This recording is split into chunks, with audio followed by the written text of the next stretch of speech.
શ્રી માનેશ્વર મહાદેવ પહેલાં આપણે દર્શન કરીએ, ત્યાર પછીની હું વિગત મારે વાત કરું. હવે આજે છે ને આપણે પહેલી જે દિવાલ છે રસ્તા કાંઠે, તે દિવાલને આપણે કાઢી નાખવાની છે. ત્યાર પછી એની ઉપર બેમ હળંગ લેવાનો છે.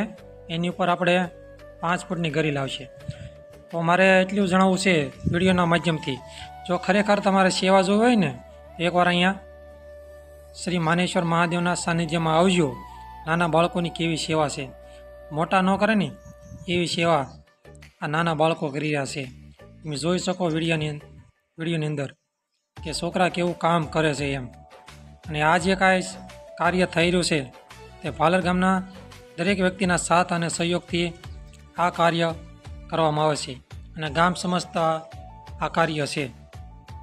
હવે આગળનું જે કામ છે તે હું તમને જણાવું.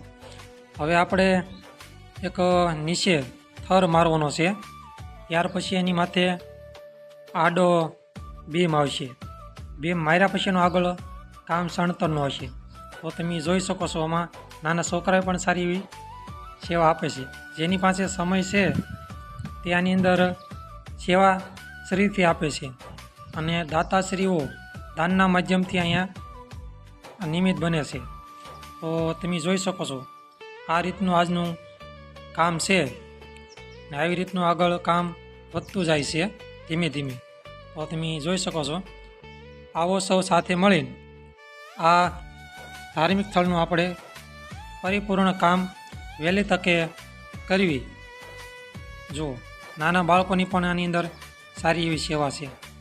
પહેલાં એક આ નીચે થર મારવાનો હતો, ત્યાર પછી આડો બીમ આવશે, ત્યાર પછી એની માથે સણતર આવશે.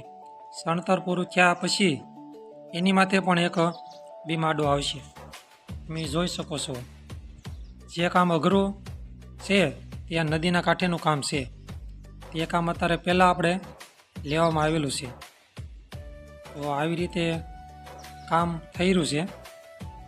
દરેક વ્યક્તિના સાથ અને સહયોગથી આ કામ થવા જઈ રહ્યું છે.